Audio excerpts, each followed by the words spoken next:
«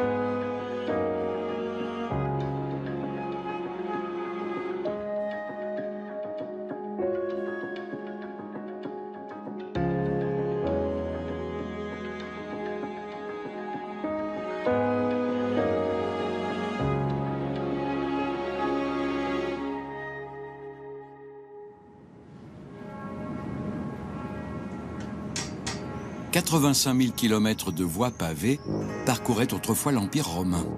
Après son effondrement, les villes et les villages ont continué à fleurir le long de ces voies avec leur culture et leurs traditions.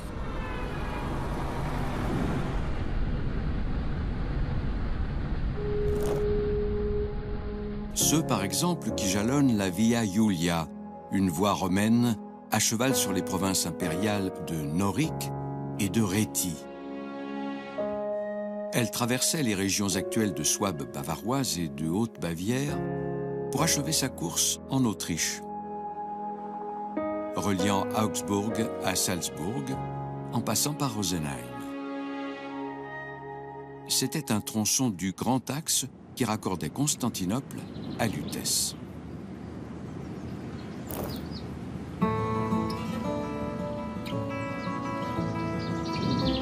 Au sud-ouest de la Bavière, dans le district de Souabe, Günzburg. Günzburg viendrait de Guntia, une divinité fluviale celte dont les Romains ont repris le culte. La colonie a été fondée en 77 après Jésus-Christ par l'empereur Vespasien pour y installer une unité d'élite forte de 1000 cavaliers à l'extrémité ouest de la Via Julia. On a découvert ici la plus grande nécropole romaine exhumée à ce jour au nord des Alpes. Plus de 1800 sépultures datant de 5 siècles différents ont été mises au jour. L'inventaire de 1400 d'entre elles témoigne de la grande variété des méthodes d'inhumation. On y trouve à la fois des tombes à crémation, des caveaux de famille et des tombes à puits, accueillant les urnes de verre les plus raffinées. Juste à côté de la nécropole romaine se trouve le cimetière actuel, où l'on enterre les morts depuis 1805.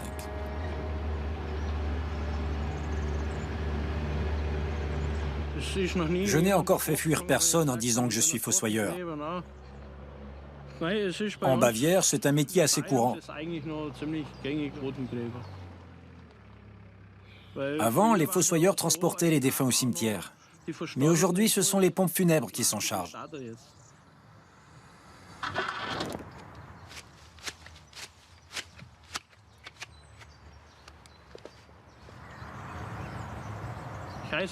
Je m'appelle Martin Schmidt. Je suis chargé de creuser les fosses et d'entretenir le cimetière.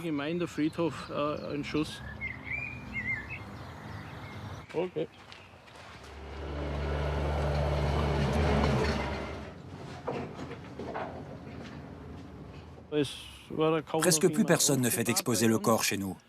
Mais c'est une pratique courante chez nos concitoyens russes ou roumains. Dans leur culture, les adieux aux défunts sont encore très intenses, beaucoup plus que dans la nôtre.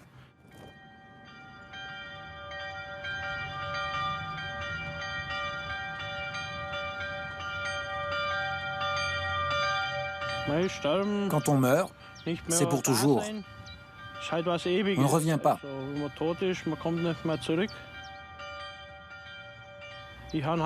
Je suis confronté à la mort tous les jours, mais en dehors de mon travail, je n'y pense pas plus que ça.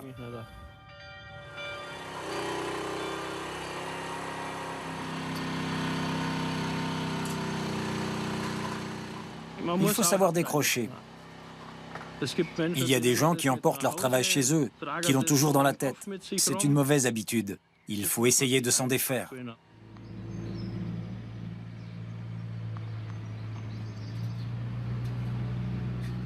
Travailler dans un cimetière ne m'empêche pas de plaisanter. Dans le fond, c'est un gagne-pain comme un autre.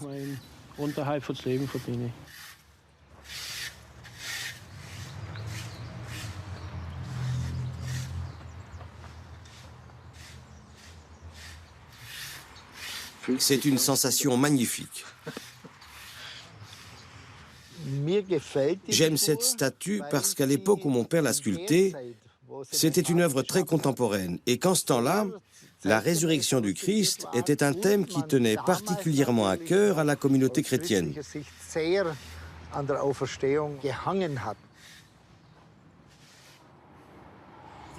Je m'appelle Wolfgang Hummel. Je suis tailleur et sculpteur de pierre. Et je travaille depuis plus de 40 ans pour ce cimetière de Günzburg.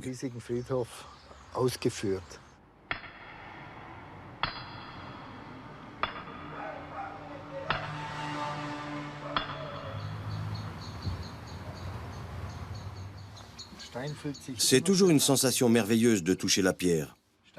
Quand on travaille la pierre, on la palpe tout le temps. Ce cimetière est un lieu très important pour moi. Je regrette amèrement que les traditions liées à mon travail se perdent avec l'évolution des rituels funéraires.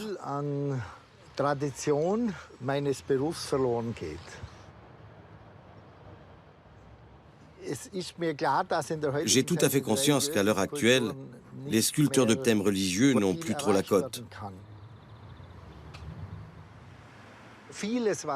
Beaucoup de ce qui se fait actuellement sort tout droit de catalogue, et il s'agit en fait de motifs imposés.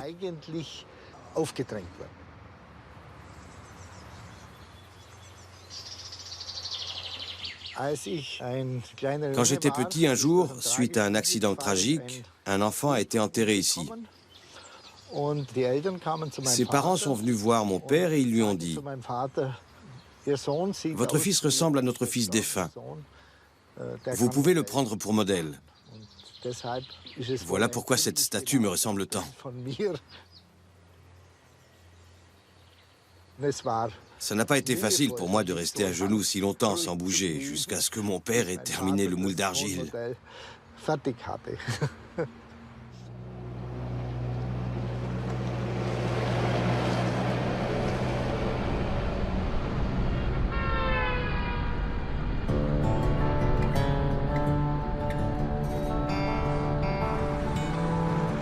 Nous poursuivons notre périple sur la Via Julia. Augsbourg est encadré par deux rivières alpines, la Verta et le Lech, en latin Vindo et Licus, d'où son nom antique d'Augusta Vindelicum. Fondée en 15 avant notre ère, sous le règne d'Auguste qui venait de transformer la République romaine en empire, Augusta Vindelicum a d'abord été un camp de légionnaires avant de devenir un siècle plus tard la capitale de la nouvelle province romaine de Réti. À l'époque gallo-romaine, on utilisait déjà le plâtre en architecture. Les sculptures en pierre calcaire étaient recouvertes d'une couche de stuc. Cela permettait d'obtenir une surface lisse que l'on pouvait peindre ensuite. La tradition du stucco s'est perdue avec l'effondrement de l'Empire romain. Elle a été enfouie sous les ruines et oubliée pendant plus de 1000 ans.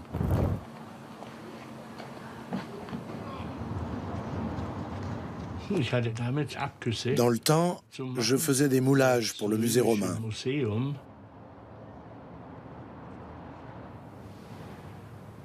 Alors forcément, j'y allais souvent et je regardais les collections.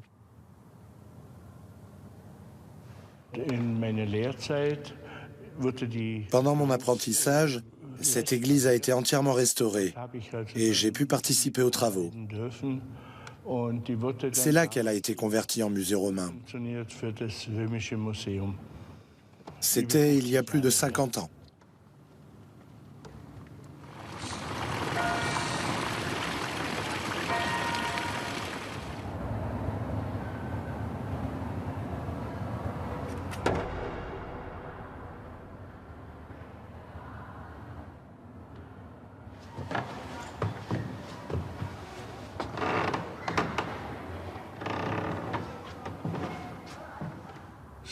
Quand on travaille dans une église, le but de la restauration, c'est de redonner aux œuvres leur unité perdue. On remplace notamment les morceaux de stuc manquants.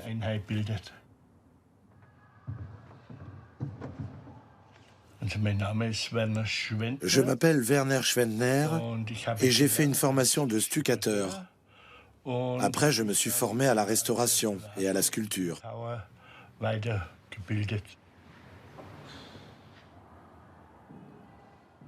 Enfant déjà, je voulais devenir artiste peintre ou sculpteur. Je ne connaissais pas le métier de stuccateur. Mon père travaillait à la poste, alors il se levait tôt pour partir à 4 heures du matin. Un jour, il a lu une annonce dans le journal et il m'a dit « C'est peut-être ça qui te conviendrait ».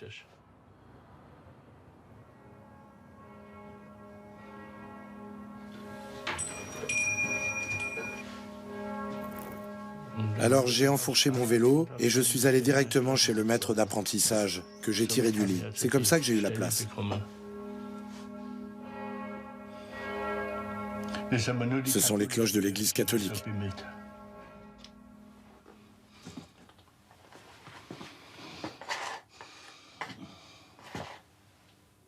Ce serait trop dommage de jeter une Madone comme ça. Elle en est peut-être la façade d'une maison.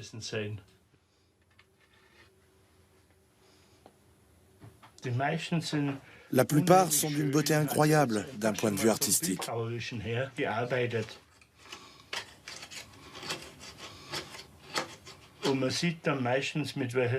On sent avec quelle ardeur les artistes ont essayé de leur insuffler la vie.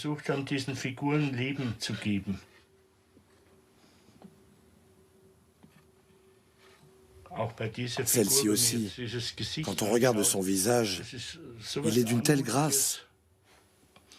Ça tient probablement, entre autres, au fait qu'on l'associe à la figure de la mère, à laquelle renvoient toutes les représentations de la Vierge Marie.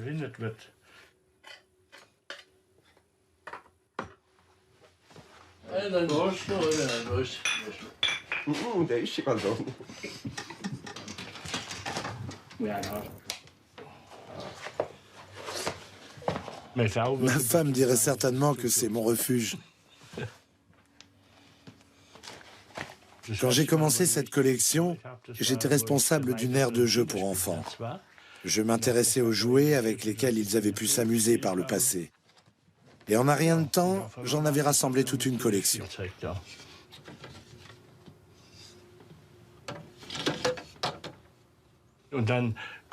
Il faut dire aussi que certains de ces jouets pouvaient me servir de modèle. Les objets sculptés, les animaux. Cette collection a donc toujours été quelque part liée à mon travail.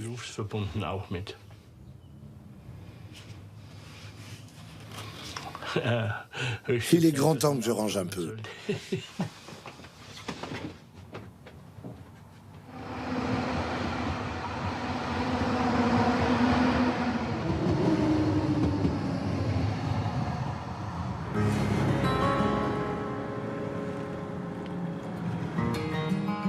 Königsbrunn. Au cimetière reposent les vestiges d'un Mitraeum, le seul dont il reste des traces dans l'ancienne province de Réti. Il s'agit d'un sanctuaire dédié au culte de Mitra, un culte à mystère réservé aux hommes. Dans des salles semblables à des grottes, on y vénérait le dieu souverain, représenté comme vainqueur du taureau, dont le sang serait à l'origine de la vie. Les rites et les croyances du mitraïsme semblent avoir pavé la voie du christianisme. Au IVe siècle, le culte de Mitra est supplanté par celui de Jésus-Christ, qui est proclamé religion officielle de l'Empire. On ne connaît le nom d'aucune voie romaine située au nord des Alpes, à l'exception de la Via Claudia Augusta, toute proche. La Via Julia n'a reçu ce nom qu'au XIXe siècle.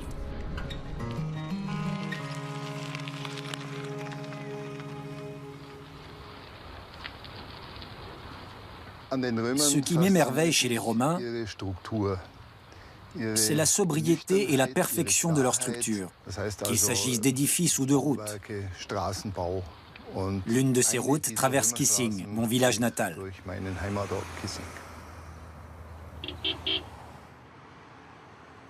Avant même d'être en âge d'aller à l'école, je savais qu'une voie romaine traversait mon village.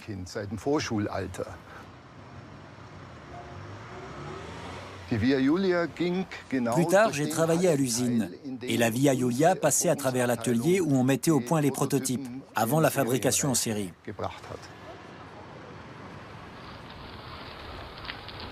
Je m'appelle Heinz Schmidt et je suis archéologue amateur.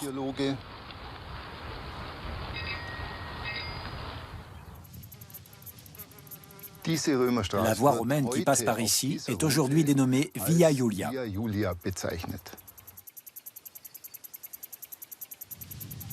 La Via Julia n'apparaît en tant que telle dans aucun document d'époque. Je ne suis pas certain que ce nom soit historiquement justifié.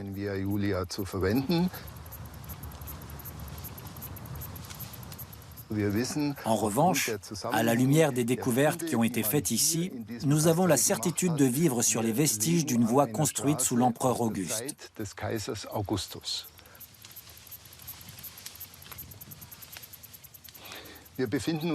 Nous sommes ici sur le site d'une ancienne place fortifiée romaine qui remonte aux premières années du règne d'Auguste. C'est extraordinaire pour moi d'avoir entre les mains un fragment d'objet vieux de 2000 ans, qu'un Romain a perdu ou fabriqué, dans lequel il a bu ou qu'il a utilisé d'une manière ou d'une autre. Je suis fasciné par l'histoire de la civilisation.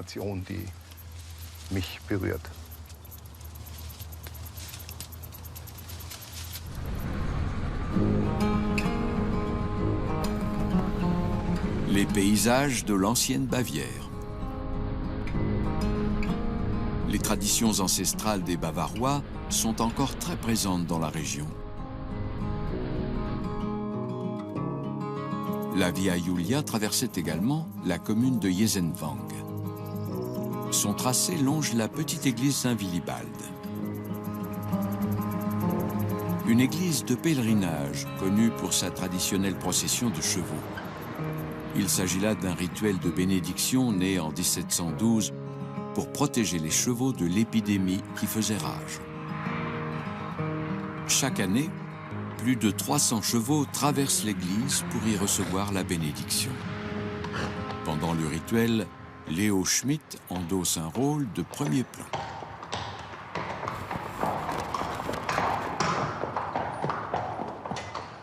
Je fais ça depuis maintenant 15 ans. Je mène la procession. C'est moi qui porte la croix, mais je la confie à quelqu'un avant d'entrer dans l'église pour y faire bénir mon cheval. Sans quoi, je ne peux pas passer la porte.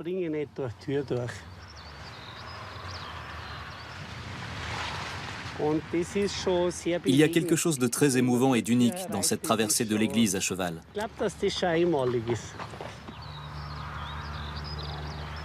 Je trouve ça très dommage que les traditions se perdent, soit parce que le prêtre n'a plus le temps, soit parce que plus personne ne les respecte. Ça me contrarie, car pour moi les traditions sont très importantes.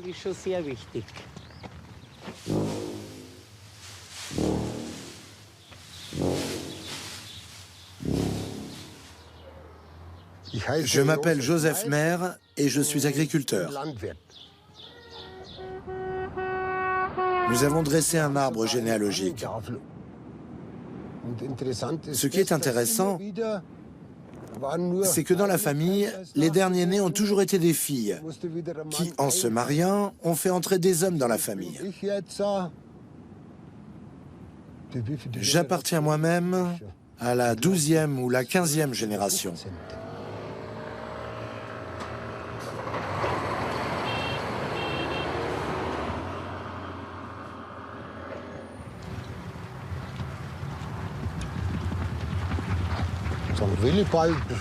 J'ai participé pendant des années à la procession de la Saint-Willibald, mais maintenant je m'occupe surtout de l'organisation.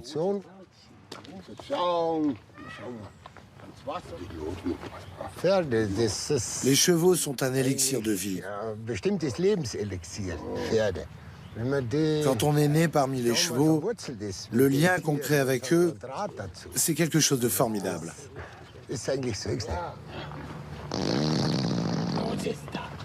Avant, on disait « Femme qui trépasse, le chagrin passe. Mais cheval qui meurt, quel malheur !»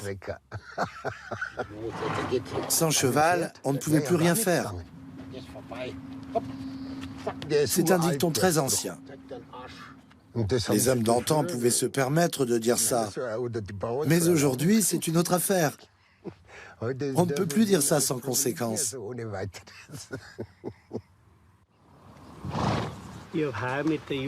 Cette année, j'ai porté la croix pour la première fois avec cette jeune jument. Bertha ne pouvait plus. Ça faisait 15 ans qu'elle faisait ça.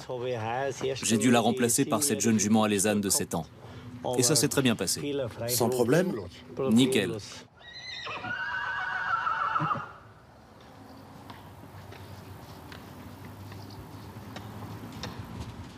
Elle, c'est Bertha. J'ai commencé mon élevage avec elle il y a 20 ans. Ça a été le coup de foudre. Elle avait 2 ans quand je l'ai achetée. Elle ne savait encore rien faire et moi non plus. Je n'étais jamais monté à cheval. On a tout appris ensemble.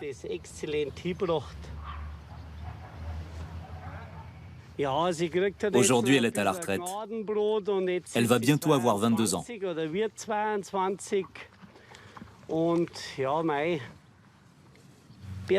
Bertha fait partie de ma vie.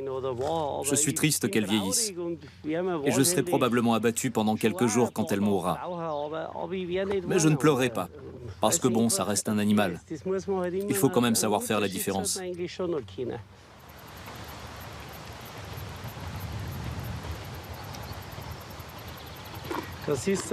C'est un cheval de trait d'Allemagne du Sud. Elle est tranquille et plutôt douce de caractère, même s'il lui arrive de se montrer capricieuse. Mais en général, elle est très calme.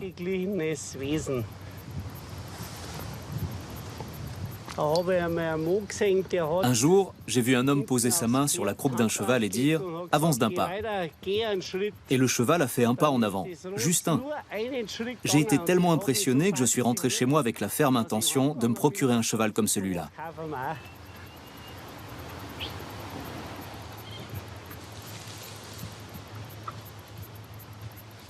Je suis croyant. Peut-être pas tellement pratiquant, comme ceux qui vont à la messe tous les dimanches, mais quand je passe devant la croix avec ma jument, je m'arrête devant et je récite un Notre Père.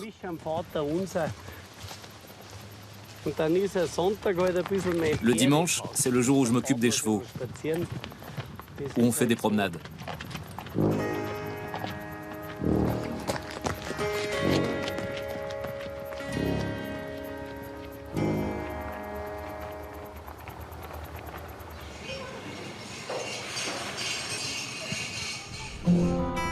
Nous voici de retour sur l'antique voie romaine. Jadis, elle était jalonnée d'étapes appelées mansiones. Il y en avait une tous les 25 000 romains, soit tous les 37 kilomètres. Schöngeising, anciennement Ambrae, en était une. Construit sur les rives de l'Amper, il se situe au croisement de la Via Julia avec la Via Raetia, une voie qui passait par le col du Brenner.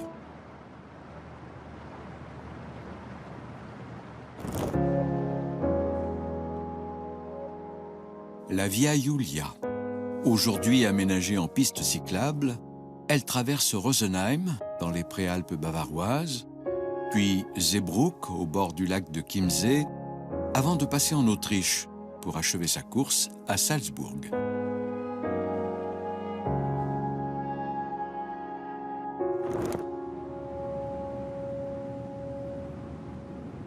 C'était l'une des voies stratégiques de l'Empire romain.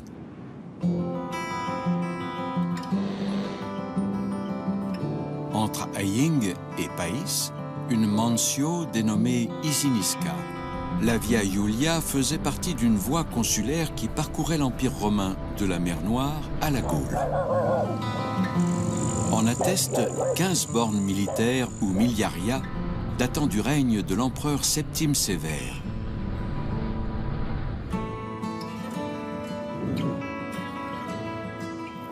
On en distingue encore le tracé est-ouest à travers les champs.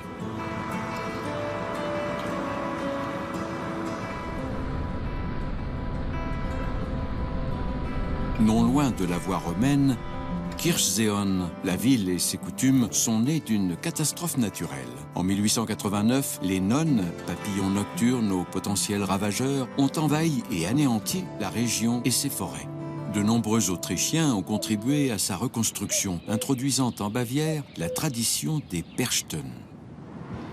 Robert, où es-tu? On s'y met? Je m'appelle Herbert Schaffbauer. Je suis dessinateur en bâtiment et dans mon temps libre, je sculpte des masques. C'est une passion qui me tient depuis l'âge de 10 ans. J'en ai fabriqué pas loin de 70.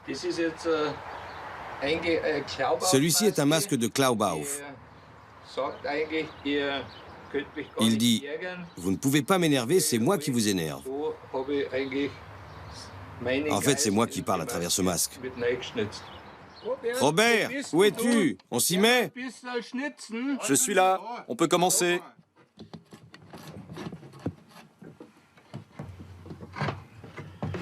On me demande toujours si je commence par dessiner le masque, mais le temps que je fasse un dessin, j'en aurais déjà sculpté la moitié.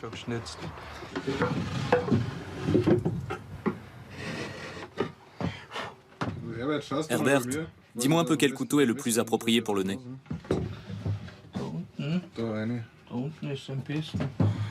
Le mieux, c'est de prendre celui-ci. Et tu fais comme ça.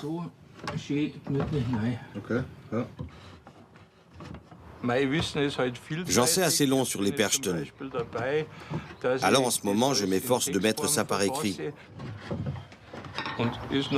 Il est important de transmettre nos savoir-faire aux jeunes. Pour un masque que je ferai moi en 2 semaines, il leur faut 1 an.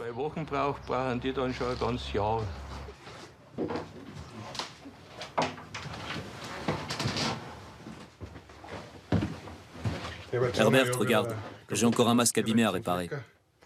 Qu'est-ce qui lui est arrivé? Le gars est tombé. Il va me falloir une bonne journée pour le réparer. Je vais devoir recoller ça et mettre un coup de peinture. Je te le pose là? Oui, je m'en occuperai dès que je trouverai le temps.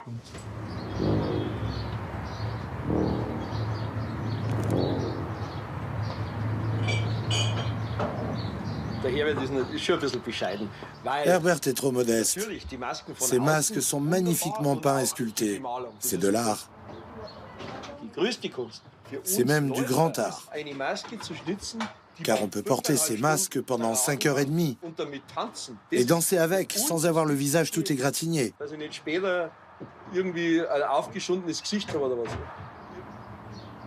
C'est notre vie. On fait ça tous les deux depuis plus de 40 ans. On a grandi avec ces masques. Et on ne conçoit pas la vie sans eux. Nous deux et les Perchten.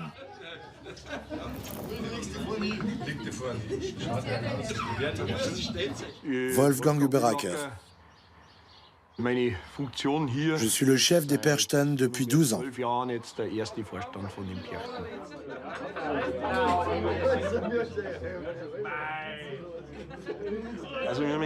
Il y a des gens de tous les âges. Et plus d'1 tiers sont des filles. Passer du bon temps ensemble, pour nous, c'est aussi important que de cultiver la tradition.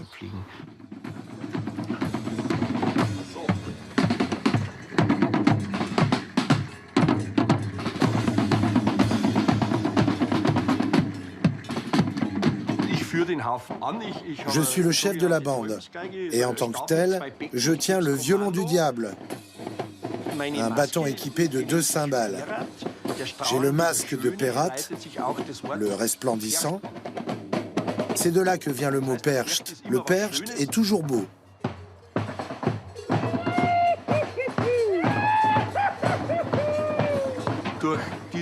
On fait du bruit pour réveiller la nature, de manière à ce que tout repousse l'année qui vient.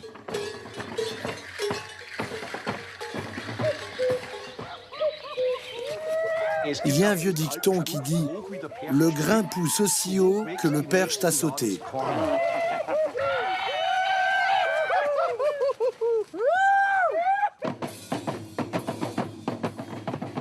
Après la procession, on passe aux invocations, qui doivent empêcher le malheur de s'abattre sur les maisons et sur les fermes pendant 1 an. 1 an seulement, car nous comptons bien revenir l'année suivante.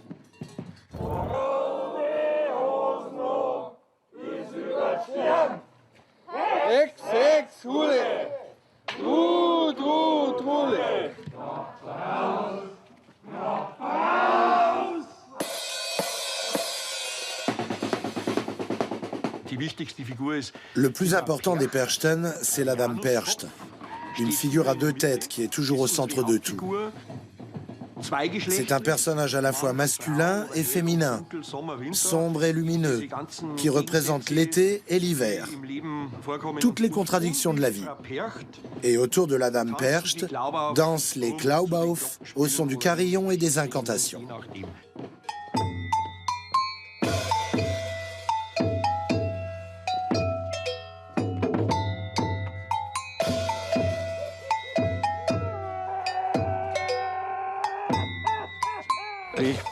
Je suis quasiment présent à toutes les sorties des Perchten et j'observe toujours leur façon de manipuler les lumières et le feu.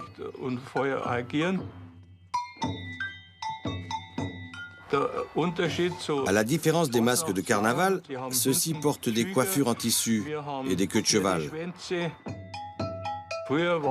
Avant, on les faisait en raffia. Mais il arrivait que ça prenne feu. Et le type pouvait dire adieu à ses cheveux. Aujourd'hui, on les fait exclusivement en crin de cheval. S'ils s'enflamment, ils brûlent sur 2 ou 3 cm. Mais ça n'arrive pas jusqu'à la tête.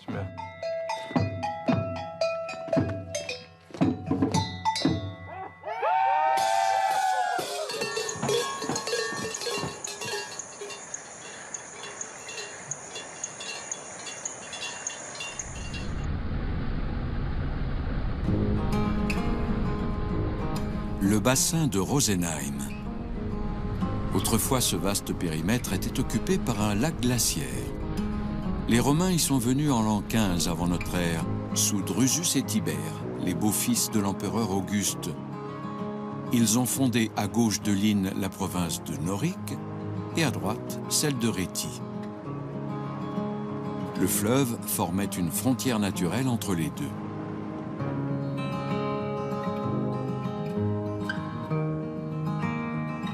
Rosenheim. Non loin de la ville actuelle se trouvait autrefois la deuxième fabrique de céramique gallo-romaine d'Allemagne. L'art de la terra sigillata arrivait tout droit des ateliers de poterie italiens en cette fin de 1er siècle avant Jésus-Christ. C'est devenu rapidement l'un des secteurs économiques les plus importants de Pont-Saini, l'ancêtre de Rosenheim. À l'époque, la production était déjà industrialisée grâce à la technique du moulage. On a retrouvé des empreintes digitales vieilles de 2000 ans dans des pièces de terre cuite, ainsi que des empreintes d'animaux immortalisées dans l'argile.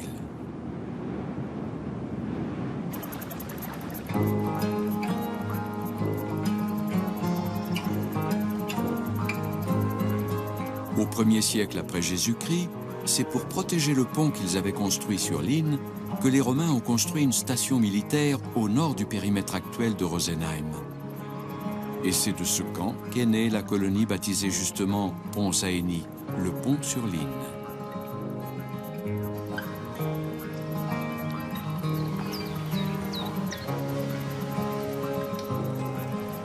« 2000 ans plus tard, le passé ressurgit à Rosenheim. Limitanae Pontainensis est un club de reconstitution historique qui a pour but de faire revivre l'histoire romaine régionale des Hauts et Moyen Empires, c'est-à-dire de l'époque qui s'étale entre 200 et 400 après Jésus-Christ. Limitanae Pontaenensis renvoie à la Limitanae de Pont-Saini, une troupe frontalière qui a stationné ici. Elle était composée de soldats recrutés au sein de la population locale. C'est elle qu'on essaie de reconstituer aujourd'hui. Je m'appelle Peter Engel et je travaille dans une grande entreprise de Munich. Je suis chef de projet dans le domaine de la documentation technique.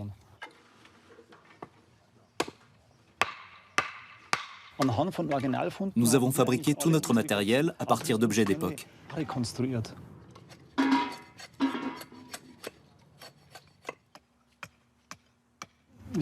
Ma fascination pour les Romains a commencé lorsqu'à 11 ans, j'ai acheté un livre sur la Rome antique. Et que j'ai vu comment un petit village, ou disons quelques petits villages, s'étaient transformés en une puissance mondiale. J'ai vu comment ils s'organisaient, se développaient, conquéraient de nouveaux territoires et tout ce qu'ils construisaient.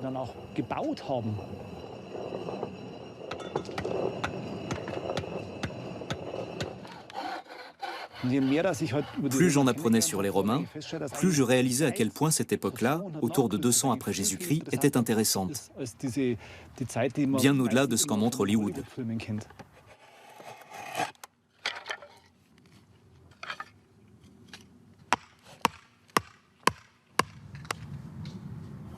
Je me suis ensuite intéressé aux voies romaines, car il passe chez nous un axe est-ouest qui relie Augsbourg à Salzbourg.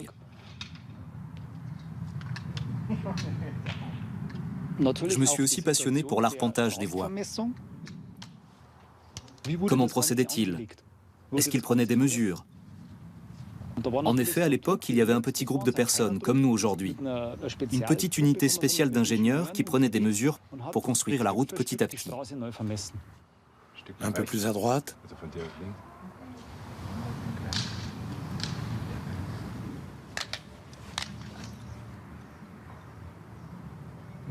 Ça m'a l'air bien. Ça m'a l'air bien.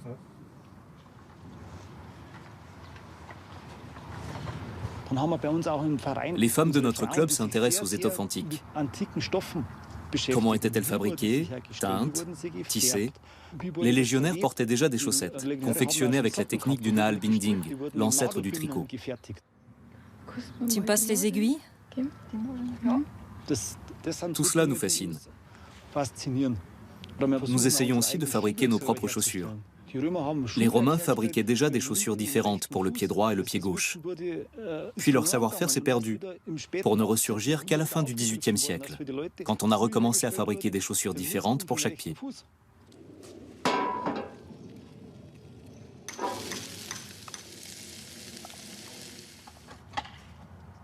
Je suis passionné de cuisine. Pêche et betteraves rouges au miel et au poivre. Je rajoute des herbes comme la livèche et la ruvineuse, très commune chez les Romains. C'était un accompagnement typique dans la Rome antique. On le servait avec la viande ou le poisson, ou simplement avec du pain.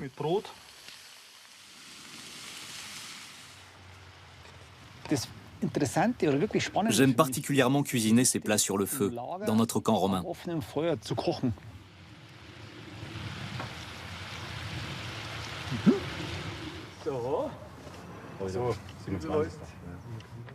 Cela dit, je ne peux pas imaginer vivre à l'époque gallo-romaine. Je suis un enfant des temps modernes.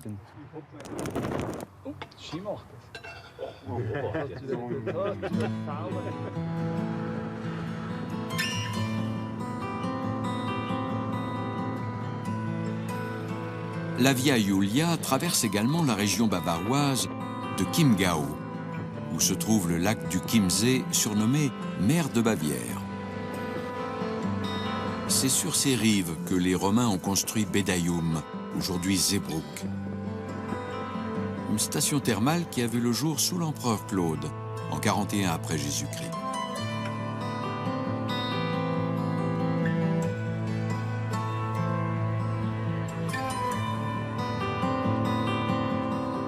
L'église Saint-Thomas et Saint-Stéphane. Elle a été construite sur les ruines d'un fort du Bas-Empire romain et en grande partie avec les pierres mêmes de la construction antique. Bedaium était aussi une tête de pont. Elle servait à sécuriser le grand axe routier Augsbourg-Salzbourg ainsi que le pont sur l'Alse. Bedaium doit son nom à une divinité fluviale celte adoptée par les Romains, Bedaius, qui régnait sur le Chiemsee.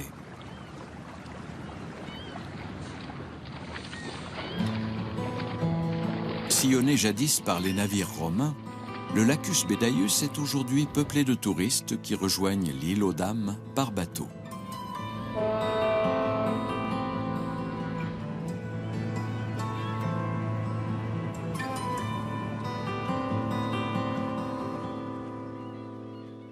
Je suis un homme du lac, mais je n'aime pas aller dans l'eau. Ce n'est pas parce que j'ai un lac devant ma porte que je dois m'y baigner.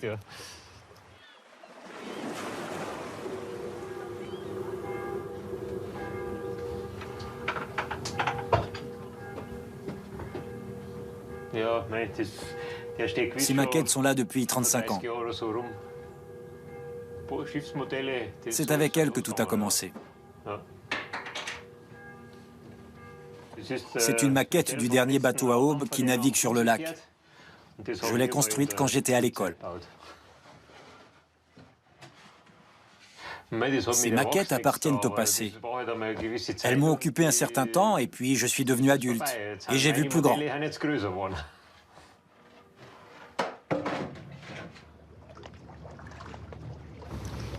Je m'appelle Peter Heistraher et je construis des bateaux sur l'île aux Dames.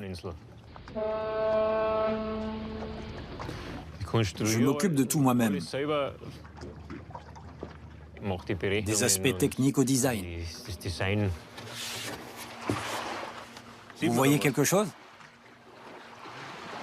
On a construit des choses très différentes. Celui-là n'est pas un hors-bord ou un bateau de plaisance à proprement parler.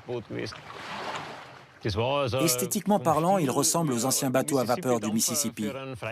C'était pour un parc de loisirs. Il sortait vraiment de l'ordinaire.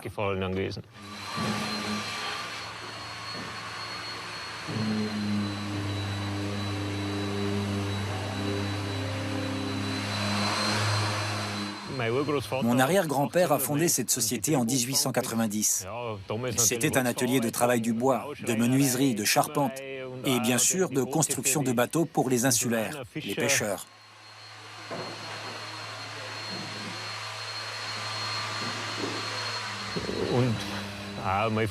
Et aussi pour les premiers amateurs de sport nautique.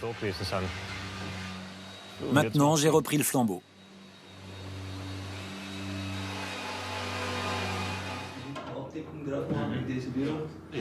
Dans un bateau comme celui-là, il y a déjà beaucoup de techniques. On a une structure en bois, du plastique, du métal et toutes les garnitures, sans parler de l'électronique, qui est loin d'être simple. C'est un vrai petit ordinateur mobile.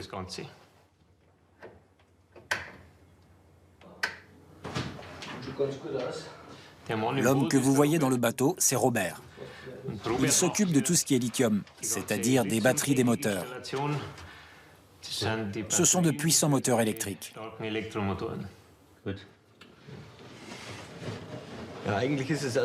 On s'est tourné vers les moteurs électriques par nécessité, parce qu'il est interdit d'utiliser des moteurs à essence sur le lac. Les bateaux ne doivent pas rejeter de gaz d'échappement.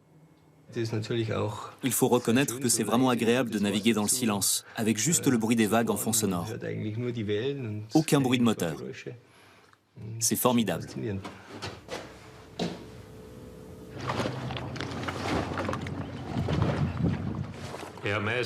Bien sûr, un moteur V8 comme on en faisait avant, ça avait aussi son charme. Mais aujourd'hui, on privilégie le silence et l'écologie.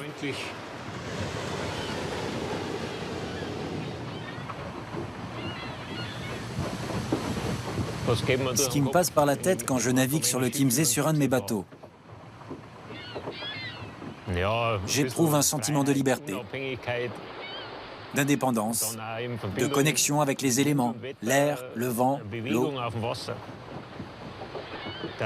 Le bateau qu'on livre au client doit lui procurer de la joie et combler ses attentes en étant le moins compliqué possible à utiliser.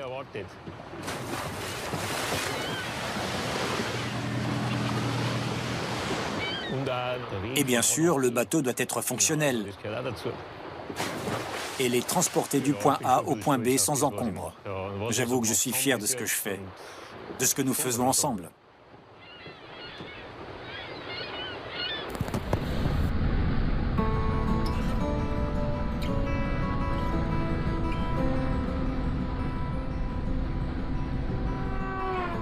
Au loin, le pays de Salzbourg. En l'an 15 avant notre ère, les légions romaines se sont emparées, sans rencontrer de résistance, de ce qui allait devenir la province de Noric. C'était le début d'un règne de près de 500 ans. Une domination qui s'étendait aussi sur Juvavum, ancienne colonie celte qui, bien plus tard, donnerait naissance à Salzbourg. La ville a connu son heure de gloire sous l'empereur Claude. La place de la Résidence à Salzbourg, une fenêtre sur le Juvavum des Romains. Des dizaines de milliers d'objets des 2 derniers millénaires ont été retrouvés à seulement 1 mètre de profondeur. Bijoux et accessoires vestimentaires nous donnent un aperçu du travail du métal à l'époque gallo-romaine. On a notamment exhumé des agrafes, des broches, des boucles de ceinture et des pièces métalliques pour les brides de chevaux. Un accessoire de mode plus récent est presque tombé dans l'oubli. La Goldhaube, la coiffe dorée qu'on portait il n'y a pas si longtemps en Autriche et dans le sud de l'Allemagne.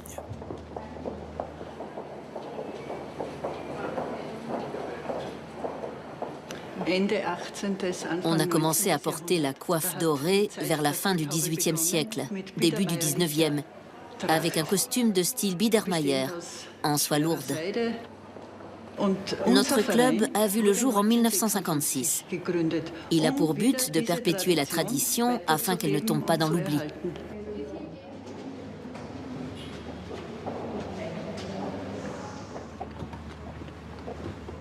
D'abord, il est important que l'habit soit en pure soie naturelle et non en soie artificielle.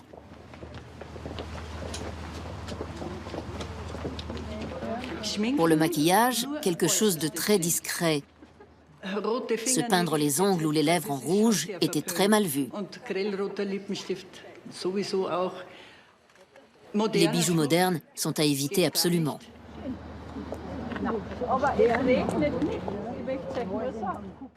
Bien évidemment, pas de parapluie moderne non plus. On utilise de beaux parapluies à l'ancienne.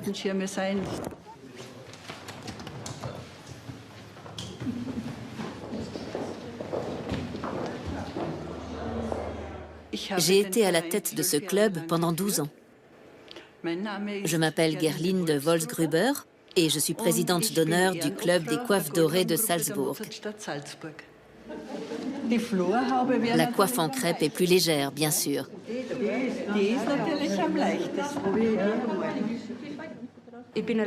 J'adore porter le costume traditionnel. Chez nous, ça a toujours été les habits du dimanche. Robe traditionnelle pour les filles et culotte de peau pour les garçons.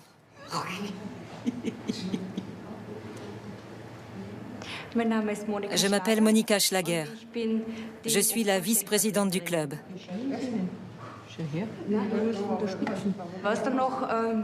Ce qui m'a décidé à adhérer au club et à fabriquer des coiffes dorées, c'est qu'il n'y a plus personne pour le faire. Les dames de la campagne ont cessé d'en fabriquer parce que c'est très fatigant pour les yeux. Alors, je suis allée en trouver une pour qu'elle m'apprenne à broder les coiffes moi-même. Il faut jusqu'à 200 heures de travail pour broder une coiffe comme celle-là. Et encore, tu es rapide. Oui, mais plus la broderie est compliquée, plus on y passe de temps. Celle-ci se porte pour danser. Je me sens rajeunie. Une vraie jeune fille. Avant, on appelait justement ça une coiffe de jeune fille. C'est pour ça que tu te sens jeune, Margit.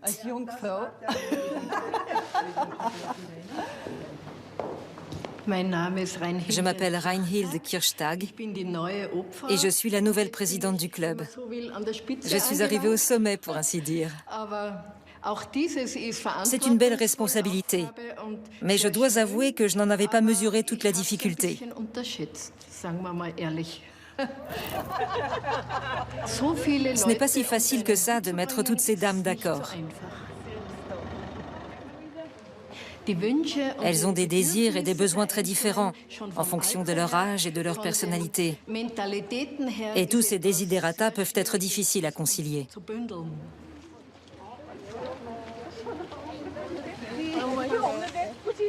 Ce n'est pas un déguisement. Cet habit fait partie de mon identité et je me sens parfaitement à l'aise dedans.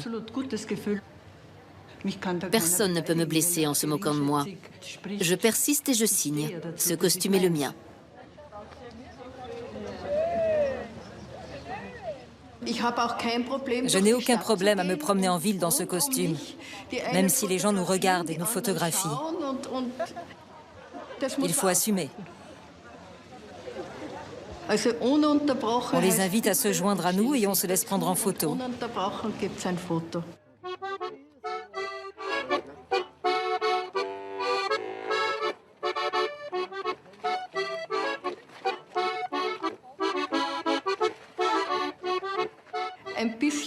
Ce qui m'embête un peu, c'est l'attitude des jeunes, surtout des jeunes hommes qui ne sont pas encore capables d'apprécier. De voir que c'est quelque chose de magnifique de porter notre beau costume traditionnel.